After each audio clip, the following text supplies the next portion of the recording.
Jay here for Stretford, Paddock, and this is the Tier 1 Transfer Podcast. Joining me, as always, is my co-host, Ronaldo Brown. Why is that funny? No, just grinning. He's very happy. The reason he's so happy and excited is because today it's a little bit different. We're going to be looking at United's financial results because we won last night. Obviously. No, it's not because we beat PSG again in Paris and Marcus Rashford scored an absolute same way my mood is negative whenever we lose. Your mood's not negative when we lose. Your mood's something so else you get when the we flip lose, side. mate. You get the flip side when Seriously. we win. So it's I don't know what that thing in English, prophetic fallacy with the weather. Like whatever happens. Very good. Whatever happens reflects my. I can't read. You read too many conspiracy theories. That's your problem. So prophetic fallacy, is that what it is? Prophetic. Prophetic. It's not. Basically, prophetic. It's prophetic fallacy. When weather or something else is like a reflection of your mood. So say I go out and I'm happy and the sun comes out. Right. But if I'm upset and I'm sad and I step out, then it rains and it pours and it's cloudy. So it's kind of reflection. I think it can kind of correlate to what I'm saying. So see, I would have thought that was like prophetic, as in like you're predicting, but it's prophetic. I think it's just a merger of two things. So basically, that's me and United. So if United win, I'm happy if United. Well, I'm glad we cleared that up. I think it's kind of obvious though, isn't it? A little bit. Yeah. No, to be honest with you, last night I was grinning all the way home. Man. We were watching it here, weren't we? And it was, I couldn't get over it because I was just like, I was so happy. And I scared you, didn't I? When you just patted you on the shoulders. Just gave my shoulders. Socially distanced, of course. Anyway, we're going to get into really long arms. We're going to get into because United's financial report at the time of recording has just come out, and I'm sure you're dying to get into it and know just how much of I love numbers. A mess. Yeah, this club is in. Also on the transfer front, we'll be talking about a little bit about any transfer news we have. Not that there's a lot going on because it is, the transfer window has closed, but there's still a couple of little things we can get into. But yeah, United have announced they've just done their sort of financial review report, whatever you want to call it. Ed Woodward and Richard Arnold giving their sort of speech, and the latest news is that we've been hit even harder by the coronavirus than we expected. Apparently, United's revenues, I've got it here because I can't remember it all, have taken a £71 million hit on top of what the club expected. United had estimated their revenue to be between 560 million to 580 million, down on the previous year's record of 627.1 million. So what does that mean? It basically means that the figure ended up being 509 million, down 118 million in total.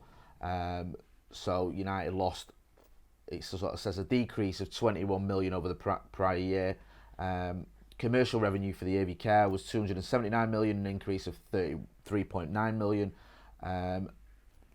Basically, we've lost a lot of money, and here's the sort of thing that's interested me. The net debt increased by 271 million from 204 million, so we're still not getting out of this financial hole that the Glazers and the owners have put us in, which, that's I don't think any of us expected to, but it is grim reading when you look at it. Just a whole lot of numbers, sounds like. But it was a lot of numbers, and I'm sorry. Long story short, fall asleep there. Long story short, are we broke? Is that what it is? Well, we're not broke, are we? Because we've still got money. It's just the fact that, we've got this debt that we've been saddled with ever since the Glazers took over, which is still, as I just pointed out there, it's still ongoing, and we've taken a hit on coronavirus. Now, there's some sort of spiel and positive spin, you know how these things go, where do you want the good news or the bad news first? It's like, you're still thinking about the bad news, aren't you? Yeah. So basically, Ed Woodward has been speaking whilst giving this sort of update, and I'll just go into that. Some of the quotes that he said. Simon Stone has been tweeting this out. I've just been looking at his Twitter. And he says, first of all, the Chevrolet deal's been extended by 6 months.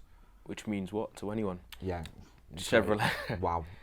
Does anyone in England drive a Chevrolet? Whoop-de-doo. No, I used to go to, I told you this, when I used to go to press conferences, I used to have a smart car. The smart car all branded up. Was it the two-seater one? Yeah. Two-seater with no four-seater. You look hilarious. I had a two-seater one with all the branding on from the radio station I used to work for, and I used to park it in the middle of all these Chevrolets, these massive Chevrolets. You see it looked like a toy car. Or was that when you was like a big boy journalist and that in the conferences and that? Yeah. The rest. In the press conferences, mate. I mean, nah. When Jose used to take the mick out of me for being if you drive a Chevrolet by choice, you know. Questionable. Well, listen, I wish I had the money to drive a Chevrolet by choice. But that deal's been extended by 6 months if anyone cares. Also, Woodward has been sort of speaking about the usual stuff. He says, our focus remains on protecting the health of our colleagues, fans and community while adapting to the significant economic ramifications of the pandemic. Within that context, our top priority is to get fans back into the stadium, as soon and as safely as possible. This requires strategic vision and leadership from all stakeholders, and we look forward to helping drive forward that process in a timely manner. So that's saying a lot of nothing really, innit? You know, we want to know when fans are back in the stadium, and there's nothing sort of... Yeah, it was not anything groundbreaking there, No, I mean, not originally... even new revelations. It's just saying, in a kind of long-winded way, but in a kind of secretive way, he wishes and hopes for fans to get back in the stadium because of the amount of money that fans bring every time they walk through for a home game, and obviously that's what we're losing out on at the moment during this pandemic. What were you saying now? Pandemic? No, I didn't say that. No, you didn't say that. This will turn into that New Zealand interview when I say I don't want to hear any of that rubbish. So we're feeling the effects. So maybe all the murmurings and the notion that the pandemic was going to... well done. I'm proud of you. Was going to basically destroy everyone's transfer hopes and finances and money. When it comes out of this quarter poll, whatever it comes out, it's true to an extent. So I don't know how it's going to quite affect us when it comes to Jan. But yeah, because obviously you know you're already. It's mad because even after as soon as the transfer window ended, everyone was already looking to January at United, and I think a lot of that amongst the fans anyway was because we felt a little bit underwhelmed, shortchanged, however you want look at it. From the transfer window, we sat here, we interviewed everyone. We interviewed Christian Falk, we interviewed Simon Peach, we interviewed James Cooper, we interviewed Fabrizio Romano, Henry Winter, the lot. People over in Germany, like Patrick Berger and Wahafsi, yeah, I almost forgot about him. And they were all sort of saying the same thing. United were in for Jadon Sancho. The interest was real. The player wanted to come. Didn't happen. And then so because we were all sort of had Sancho fever when we ended up getting Cavani, who's a good player. I feel like I still have Sancho fever because I still feel a bit ill when you say it. I know, man. It does a little bit. So yeah, I feel we should ban it until Jan. All right, I'm all for that. We'll ban any talk of he who shall not be named who plays for Dortmund. So yeah, it felt a bit underwhelming, but that's not how United have spun it. They're saying, on pitch, we have strengthened the team and remain committed to the objective of winning trophies, playing entertaining, attacking football with blend of academy graduates and high-quality recruits even, while carefully managing our resources to protect long-term resilience of the club.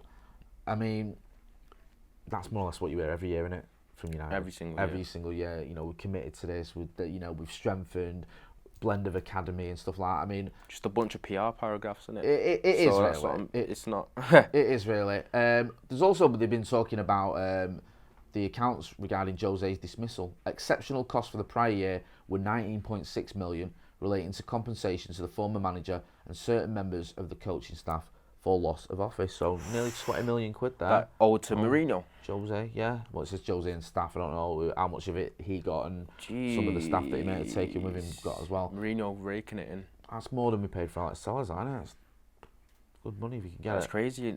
I don't think, in 99% of the time, no manager should really have that kind of worth or cost that much. That sums up United though, because Jose signed a new deal, didn't he? What, in January before we sacked him, and then 6 months later, or whatever, 7 months later. No, actually, get it right. It's about 10 months later, he gets sacked.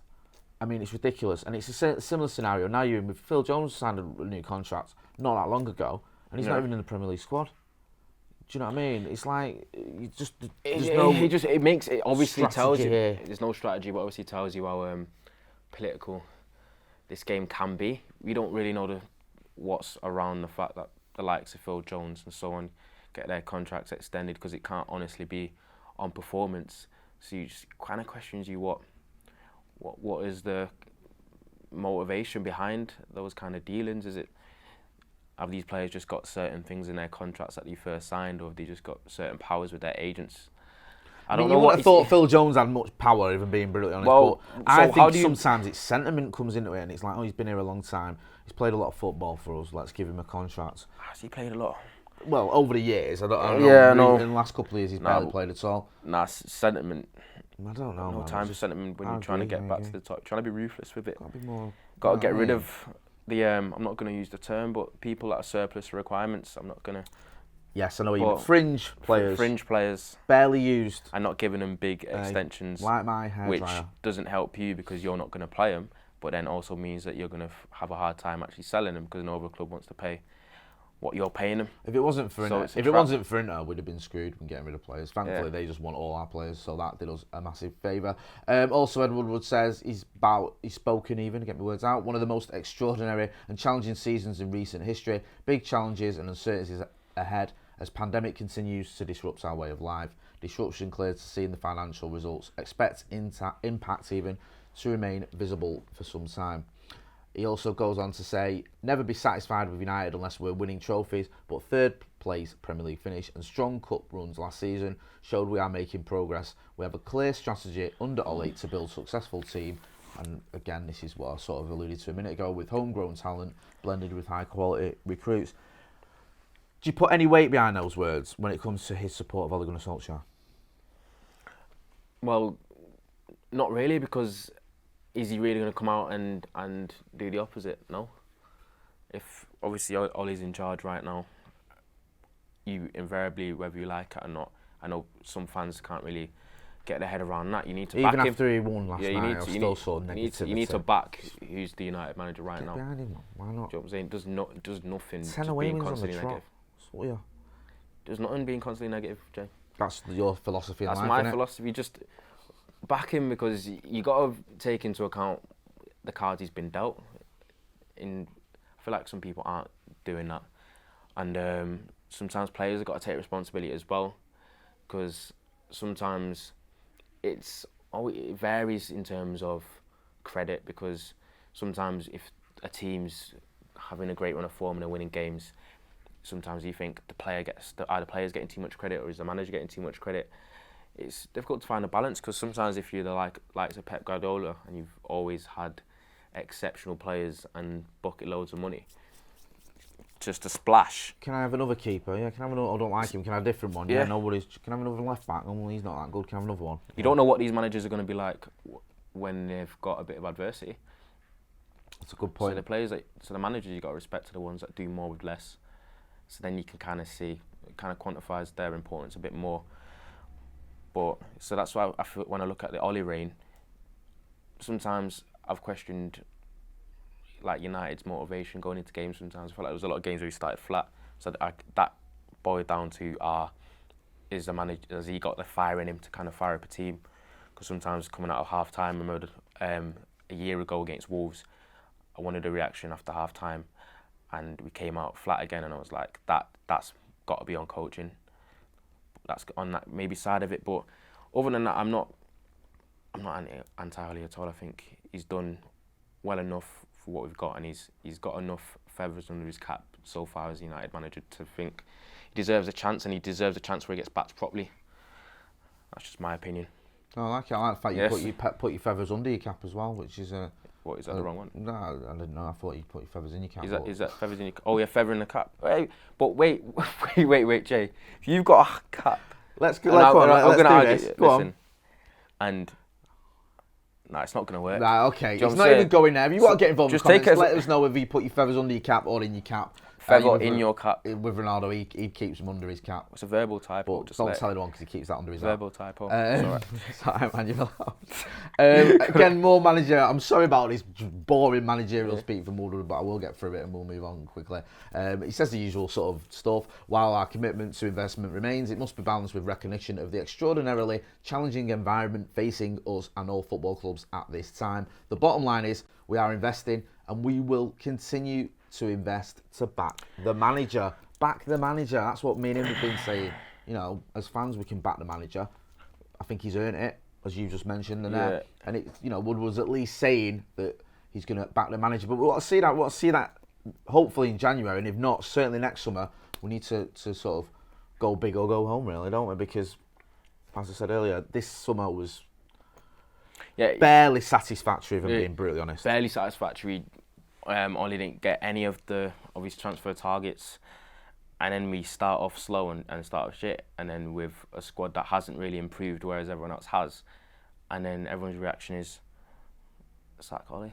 I know. I think there's some fans just want to change. I think they just want Maurizio Pochettino to come in. They want a quick fix, and they want a new, but and they think it doesn't always work that way.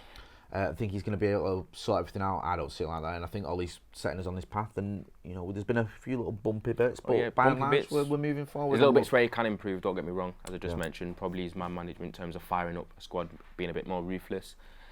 Other than that, I believe in him anyway, because I feel like as a United fan, you should believe in whoever you've got managing the club at the moment. How much of a boost is it as well that he's got the greatest centre back in history of association football playing for him now in Axel Tuanzebe?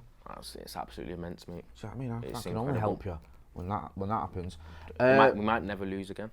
There you go, you heard it first. Clip that up, we might never lose again, and we can remind him that in 10 years' time when we haven't. Also, if I could just find my bit where it said, achieving this will require strategic vision and leadership. Yeah, do you know what? That's just boring stuff. Now, obviously, they've had this sort of project big picture, haven't they, that United were involved in that just didn't get off the ground. Now there's talk of United joining this European Super League or whatever. Yeah. Sort of speaking around that, Woodward said, will always be intense debate around changes to structure of football. Now at critical juncture, we must ensure that huge success of Premier League is reinforced while ensuring that the wider football pyramid continues to thrive in a rapidly changing media environment. Achieving this will require strategic vision and leadership. We are pleased the Premier League has committed to work together on a plan for the future structures and financing of English football. Now it must deliver on that promise. I don't see strategic vision and leadership from the Glazers or Woodward, and it's funny how now that there's talk of them being involved in this Super League or other clubs are like, whoa, we don't want them having a say in our club. Welcome to our world. Also, he's talking about, goes back to talk about crowds. He says, crowds have been permitted to return to varying degrees in over 20 European countries. What is needed is consistency of approach. If people are allowed to sit in a playing for hours or cinema or watch football in a cinema, why not outside in a stadium? If indoor concerts are allowed, why should indoor socially distanced football fans be treated differently? Fans are the bedrock of this game, and some of the inconsistencies out there are frustrating for them and for the clubs. Yeah, all right, mate. He's talking for the fans. That's a new one on me. Can't wait to get back in the stadium. We've been saying that for ever since Scott McTominay's goal against City, which was the last time we were in the ground, which seems like a year ago, or longer than a year ago. It seems like years ago. Richard Arnold's also pipes up. He said that he's praised Marcus Rashford, not for his goal against PSG, but for his off-field work. Calls him an exemplary red. Also, they're talking about other crap about sort of pursuing growth opportunities. Yeah, who cares? Also on that sort of European Premier League that I mentioned, Woodward has said, I saw reports, don't know where it came from. So sort of... do you believe that? I don't really believe that. I saw reports, didn't know anything about it. No, I didn't have a clue. Saw reports that featured my name quite heavily because, it's just a bit of a mystery. So, I mean, it's all the usual sort of fare, isn't it, really, from all that? I mean, there's nothing sort of too... Sounds like revelatory in there. It's just sort of managerial speak. I haven't got a clue where it came from, really. Yeah, I mean, we'll have to see what happens with this European Super League, or whatever you call it, European Premier League. What is your views on it, though, Jay? I'm guessing you're against it. Yeah, I'm a bit sceptical. I mean, I don't know the full ins and outs of details. I'm guessing you have the Premier League is still going to... Yeah, it's still... And then you have the European... Just basically sounds like an extra 34 games. Yeah, more games. I think as well... No, like an extra 34 games. Say United run it, like it's an extra 34 games for your club in a season, which is mental.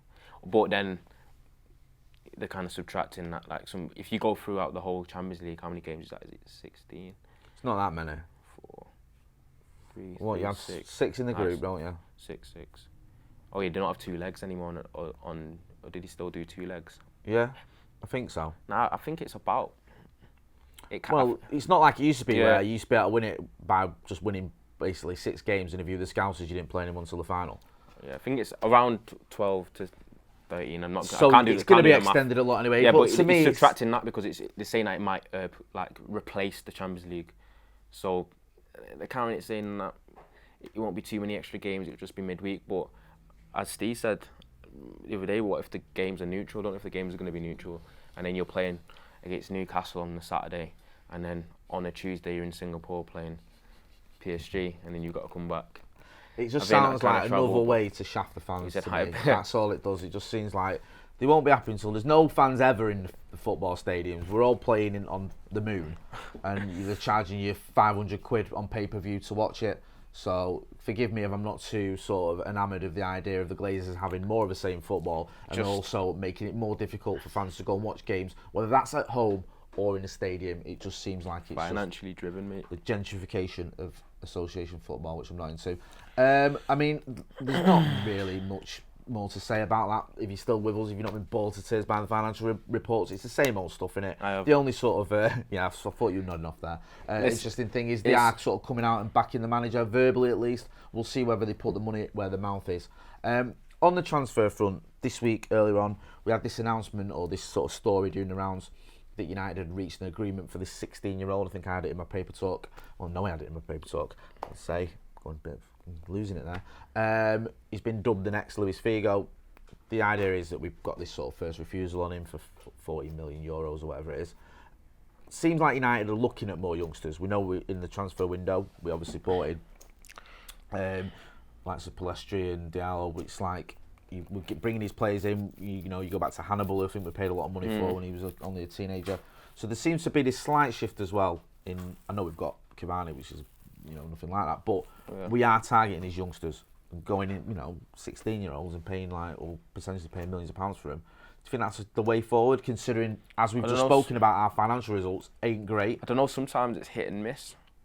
Obviously youngsters are generally hit and miss, so knowing how worth it is going to be like a bit revisionist. When it eventually happens and you see how they turn out, then you're like, oh, that was a waste of money. And then if it goes really well, you'll be like, oh, that was a stroke of genius. So you won't know until we actually see him play. But that's a good point. I think United seem to be going with United always been a fan of youngsters anyway, but going through the notion of we're going to get as many up and coming, or Football Manager, highest potential expected youths, and then hopefully one of them turns out well. Just throw enough darts in the ball. I mean, we did that exactly. Do you know what? We did this a little bit. People forget this. And was it like 2003 when we bought like Ronaldo? But it was around this time where we had like a 2-year period where we bought the likes of Ronaldo, Bellion, Kleberson, Djemba. Yeah. There was a lot of these players that we went for. I think you can maybe even throw Alan Smith in that bracket almost. Where young players who had this potential, and thankfully Ronaldo was like one of the greatest footballers of all time, where a lot of them just didn't work out, man. Just absolutely, I remember seeing some games, especially in the League Cup, where we had just some of the worst United teams I've seen, but we've moved on from that. So I don't think there's much more. So there's not a lot of transfer news there, but we thought we'd go through the financial thing. It's come out. We know where we stand with that and what they've said. I mean, by and large, if we want to make more money, get us out of this debt and stop taking dividends out of the club, that'd help us. That's my message to the owners. I've been Jay Marty, that's been Ronaldo Brown. This has been a slightly different Tier 1 transfer podcast. Don't forget to hit like, share and subscribe. Thanks for watching.